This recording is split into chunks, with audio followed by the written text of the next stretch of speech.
Alors, je souris parce que c'est quand même pas très facile de savoir qui on est.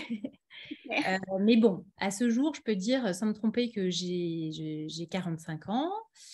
Donc je m'appelle Claire, j'habite à Dijon, mais je suis en transition vers l'Alsace, mais encore cette année à Dijon. Je suis mariée et maman de deux filles, Héloïse et Bérénice, qui ont 9 ans et 11 ans. Et depuis 5 ans, j'exerce le métier de biographe. C'est-à-dire que j'accompagne des familles ou des entrepreneurs ou des collectivités dans l'écriture de leur histoire. Et on crée ensemble un beau livre sur mesure qui est ensuite transmis plus ou moins largement en fonction des désirs de chacun. Voilà. Et comment ça t'est venu justement de devenir biographe? Donc j'avais 40 ans, j'avais déjà 15 premières années professionnelles de salarié derrière moi et j'avais envie de tenter une nouvelle aventure en indépendante. C'est quelque chose qui me, que j'avais déjà en tête depuis plusieurs années. Après, quand on a le confort, entre guillemets, d'être fonctionnaire, ce qui était mon cas, parce que j'avais passé le concours d'attaché territorial, c'est toujours un peu difficile de lâcher ce confort, mais voilà, dans tous les cas, la vie a fait que je devais quitter mon travail, donc c'était une opportunité, je l'ai saisie. Et à ce moment-là, j'ai un petit peu reposé sur la table tout ce que j'aurais pu aimer faire en laissant le champ assez ouvert, enfin ce qui me semblait ouvert à l'époque en tout cas. Voilà, parce qu'on a toujours des biais qui disent voilà, ça c'est pas du tout pour moi. Ouais, c'est clair. Euh, et parmi les 1000 choses qui m'auraient plu dans ma reconversion, il y en a une, c'était enfin, voilà, le métier de biographe qui m'avait été suggéré par une amie. Voilà, une amie qui m'avait dit tiens, j'ai vu ce métier, je trouve qu'il te correspondrait bien, Mhm. puisque en fait, voilà, ça allie l'écriture que j'ai toujours utilisée dans mon métier de communicante, la transmission. À Limoges, j'étais responsable d'un service qui s'appelle Ville d'art et d'histoire. Donc là, c'était vraiment l'histoire à transmettre par des visites guidées. Et puis, le côté créer un beau livre sur mesure, c'est-à-dire il y a un aspect presque artisanal. Donc voilà, tous ces aspects me plaisaient beaucoup et ça me permettait aussi d'être en lien avec des personnes très différentes, puisqu'en fait, j'ai vraiment des clients qui sont qui ont des parcours extrêmement variés. Donc voilà, depuis 5 ans, je suis sur ce créneau-là de la biographie et je ne regrette pas, même si parfois, je ne m'interdirais pas éventuellement de me reconvertir si l'occasion se présentait, je ne sais pas, dans 5 ans, 10 ans, 20 ans, parce que je pense que la vie, c'est le mouvement et qu'on est, voilà, parfois quelque chose nous correspond à un instant T, mais C'est clair. voilà, Ça me parle bien. c'était mon choix. Et tu as parlé de transmission, justement. Est-ce que c'est quelque chose qui est important pour toi? Oui, alors je pense que ça a toujours été important pour moi, même si je me suis jamais dit comme ça, la transmission est importante pour moi, mais je me suis toujours intéressée à l'histoire. Euh, la culture, c'est aussi une forme de transmission, c'est-à-dire une culture, ce sont des valeurs, ce sont des codes, ce sont des représentations visuelles. Donc, et enfin voilà, donc je l'avais jamais formulé, mais ça m'a toujours intéressée ou interpellée. Et aujourd'hui, avec le recul, avec mes 5 années là, d'entreprise, parce que j'ai créé mon entreprise en 2018, euh, je, je comprends à quel point ça peut vraiment euh, changer énormément de choses. Un livre ou un message qui est transmis, qui est écrit. Donc voilà, ça c'est pas devenu plus important, mais je le saisis différemment à Mm. travers mon métier. Et tu nous as dit, enfin, partagé, que tu avais des clients aux personnalités très différentes. Donc du coup, avec des histoires de vie, je suppose, très différentes aussi. Mm. Quand tu écris par leur histoire, au final, leur histoire avec un grand H, euh, comment tu te sens parce que j'imagine qu'il y a tout un travail de retranscription vraiment pour que ça soit authentique et vraiment aligné avec qui ils sont. Est-ce que tu te sens, enfin, comment tu te sens avec ça, en fait? Euh, Moi, enfin, quand j'écris le livre d'un client ou d'une cliente, je me mets vraiment en retrait. C'est-à-dire que c'est le nom du narrateur qui apparaît sur la couverture, pas du tout le mien. Et je m'attache vraiment à utiliser les mots voilà, qu'il a formulés ou qu'elle a formulés. On se met bien d'accord là-dessus aussi, parce que le but, c'est aussi de créer un écrit qui correspond aux attentes. Voilà, si on me demande d'écrire tel ou tel type de texte, je le fais, mais dans la très grande majorité des cas, voilà, je reste fidèle au, au langage. Et en fait, mon objectif, c'est de me dire, bah voilà, quand d'autres personnes, que ce soit les enfants, les petits-enfants, des amis, lisent le livre, en fait, le but, c'est qu'ils aient l'impression de retrouver la personne. Mm. Euh, et, et cette question du vocabulaire, bah souvent, par exemple, j'ai un monsieur qui m'avait dit une fois, bah, ma maman ne dirait jamais ce mot. Voilà, donc c'est bien, on recale ensemble. Et voilà, l'idée, c'est vraiment de se mettre à la place de la personne. Moi, je suis une sorte de réceptacle, d'outil qui permet euh, de, de créer le texte qui leur ressemble ou le livre de leur vie. Mm. Est-ce que tu te rends compte, enfin, moi, je le vois un peu comme si tu étais une garante de leur histoire, en fait.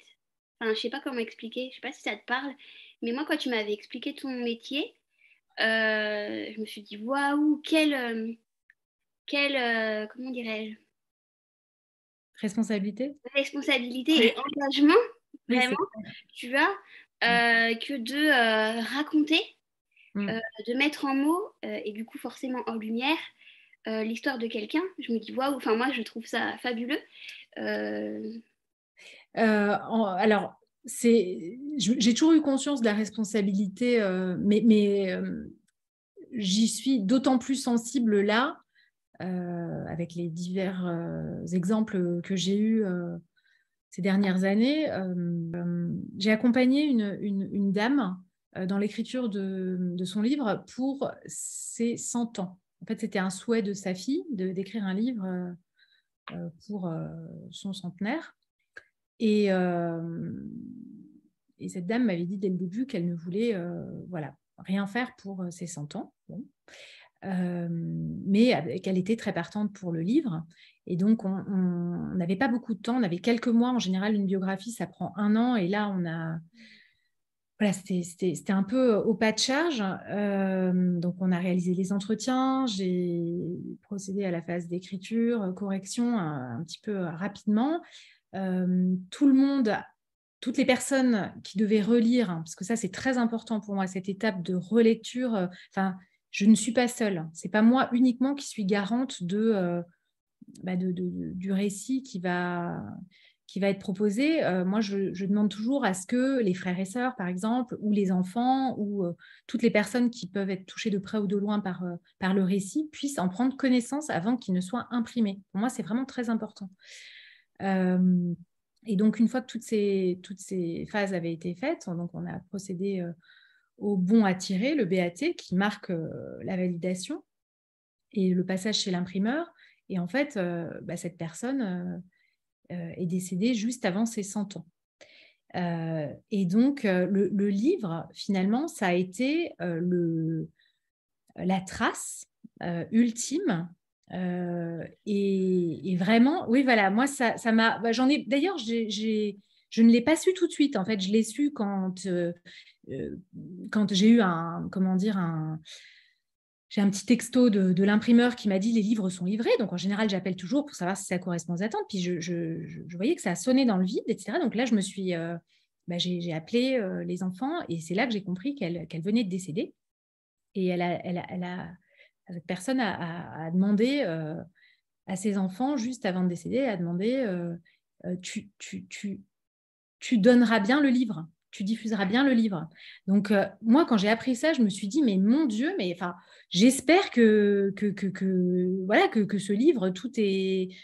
Voilà, qui correspond aux attentes, que, bon, il se trouve que, justement, c'était vraiment perçu comme un cadeau ultime par toute la famille, par les enfants, les petits-enfants, c'était une très grande famille, nombreuse.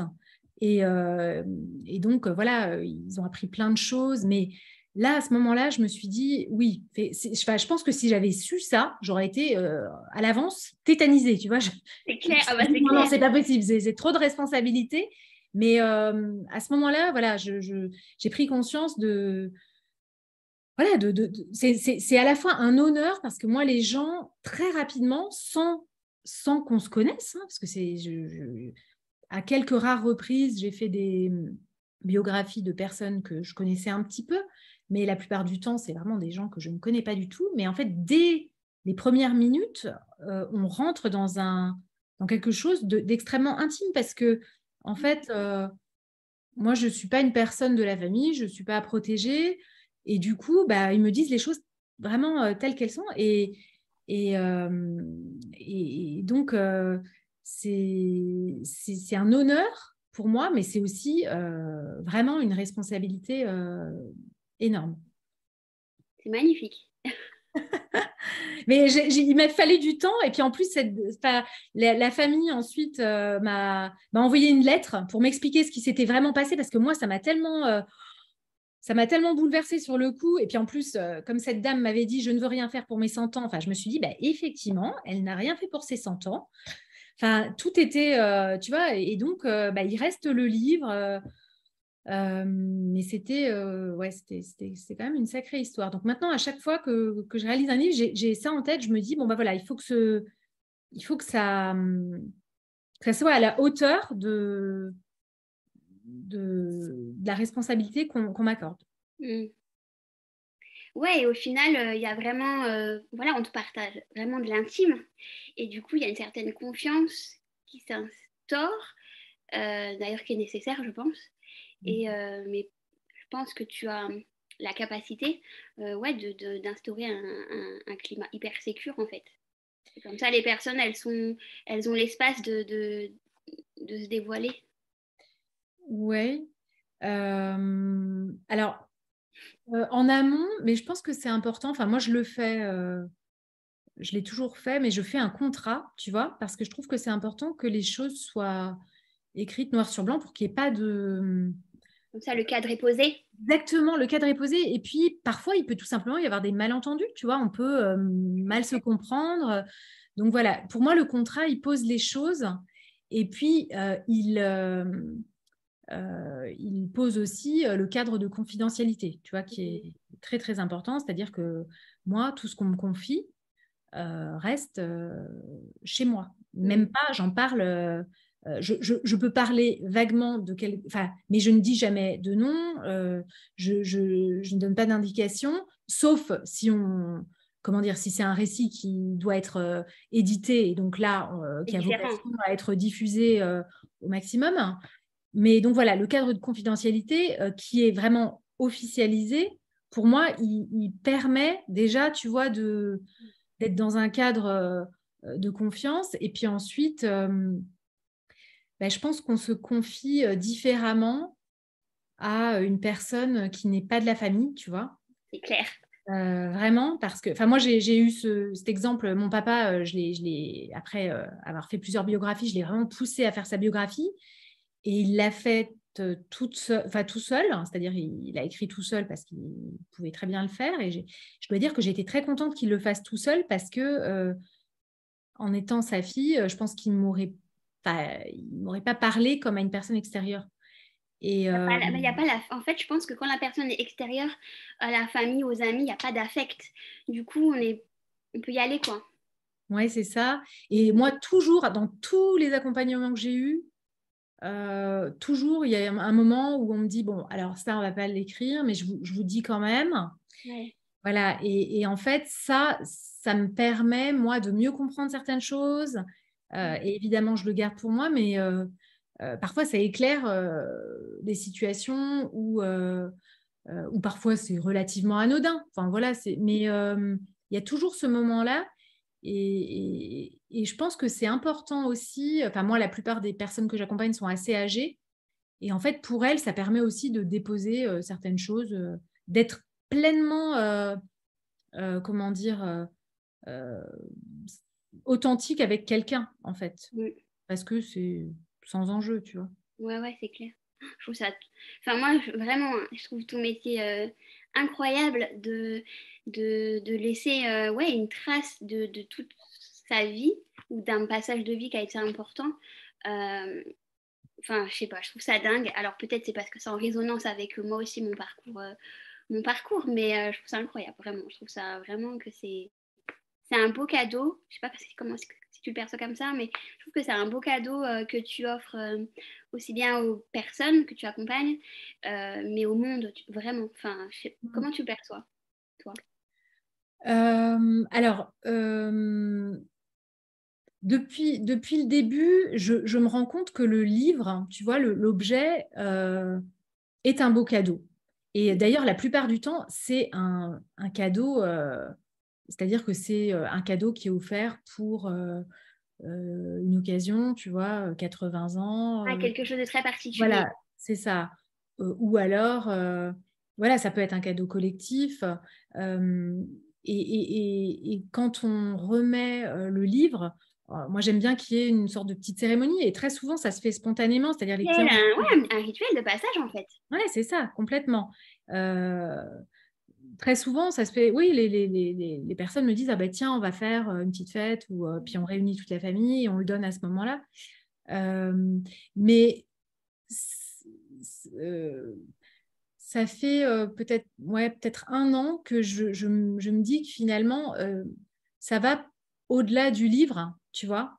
Euh, le fait de se confier, de raconter sa vie, de relier des points aussi en regardant derrière soi et en pouvant se dire, ah bah tiens, effectivement, ça, mon parcours, je pensais qu'il était complètement décousu, mais en revoyant tout, tu vois, depuis le début, bah, je comprends qu'en fait, il y a une cohérence. Et donc, en fait, ça ouvre un autre espace. Souvent, ça ouvre d'autres espaces.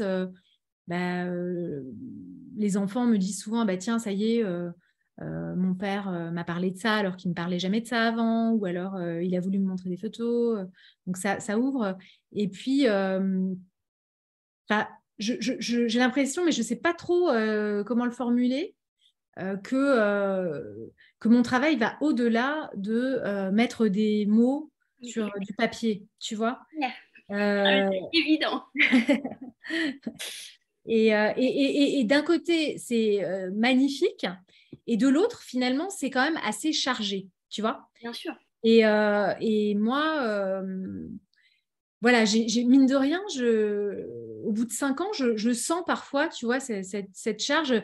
À la fin d'un accompagnement, souvent, on a du mal à se quitter aussi, tu vois, parce qu'on a passé tellement des temps, mais tellement incroyables ensemble. Et là, ces derniers temps, j'ai des clients, enfin, c'est vraiment c'est hyper fluide, très léger, très joyeux. Et en fait, à la fin, on se dit, bon, ben, c'est fini.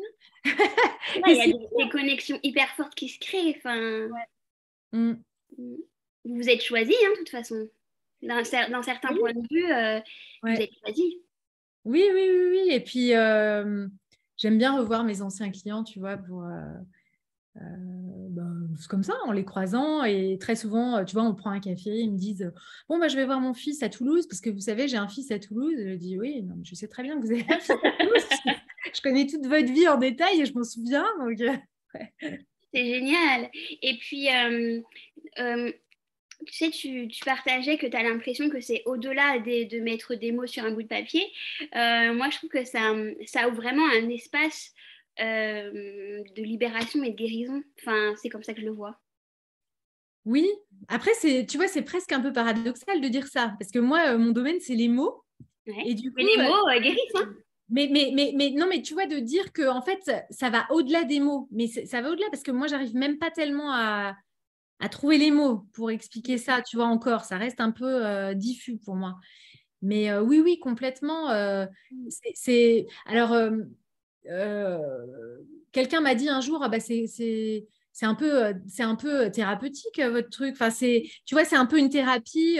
C'est un client qui est un chef d'entreprise très rationnel comme ça. Et puis, il me disait, parce qu'il a fait beaucoup de...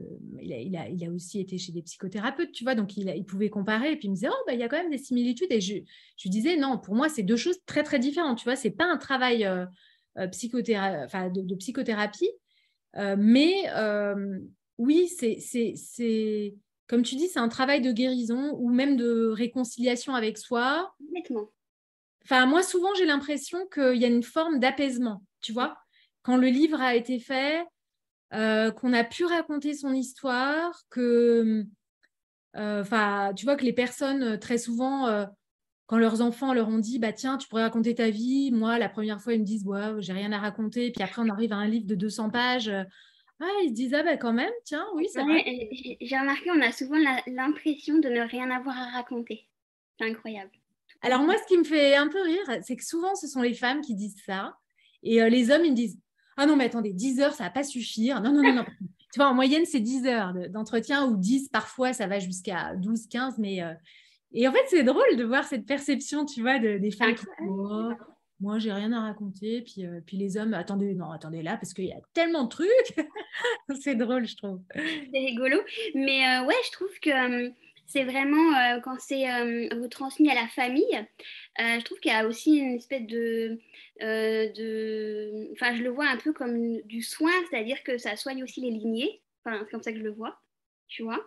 Bah oui, alors bon, tu sais, moi je suis formée à la biographie hospitalière, tu sais, qui est Ah, de excellent. recueillir les récits de personnes en fin de vie ou en soins palliatifs.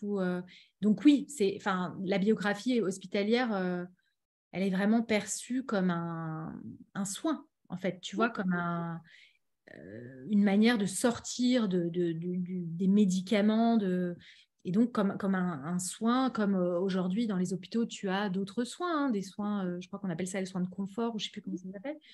Mais, mais là, même quand on s'adresse à des personnes qui ne sont pas malades, oui, oui, c'est, c'est prendre soin de soi, et c'est aussi avoir une attitude vis-à-vis de son parcours de vie, qu'on ne se pose pas du tout, quoi, en général. Enfin, tu vois, enfin, même moi, je vois vis-à-vis de mes parents, parce que là, j'essaye de dire à ma mère aussi. Enfin, moi, je me mets rarement à table avec ma mère en disant, bon, bah voilà, alors, qu'est-ce que tu as fait? Enfin, tu vois, c'est rare qu'on fasse ça. Alors, autrefois, tu avais des dîners de famille où, tu vois, on parlait des trucs, et puis tu avais des bribes d'infos par-ci, par-là. Tu arrivais à avoir des histoires petit à petit. Mais je trouve qu'aujourd'hui, en fait, il n'y a plus d'espace pour ça. Donc, la biographie, du coup, ça permet de se retourner sur son parcours et puis de jeter un regard bienveillant, en fait. Parce que le Ouais, biographe, c'est le mot qui me vient, ouais. Ouais. Un regard bienveillant et doux sur soi, quoi. Mm.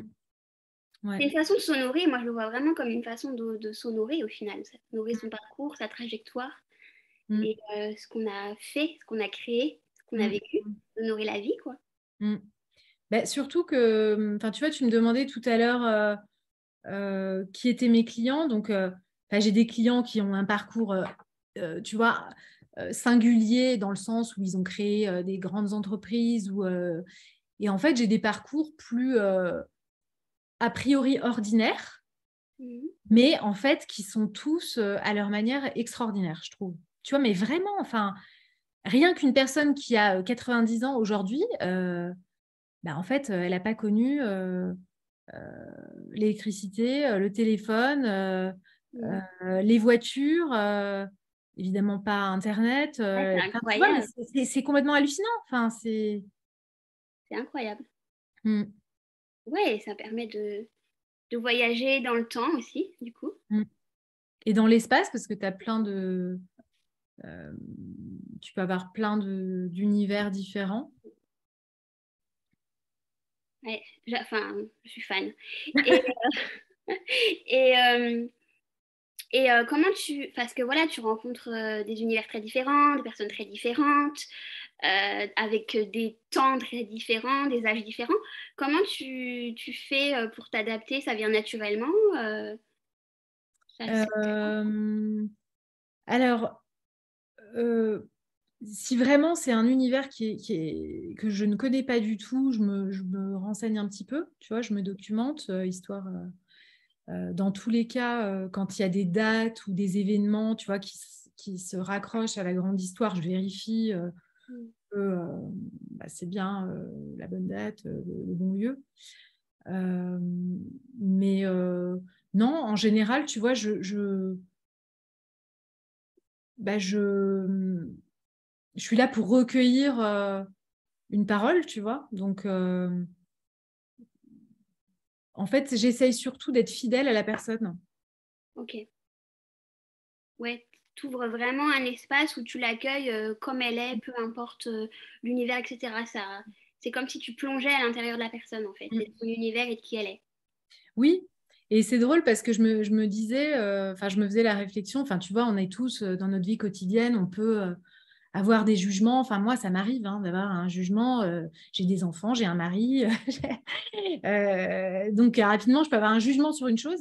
Et en fait, je remarque qu'avec mes clients, j'arrive vraiment à être dans le non-jugement vraiment presque total. Enfin, tu vois, et voilà, c'est un espace où j'accueille ce qu'on me dit, tu vois, et oui, avec bienveillance, en fait.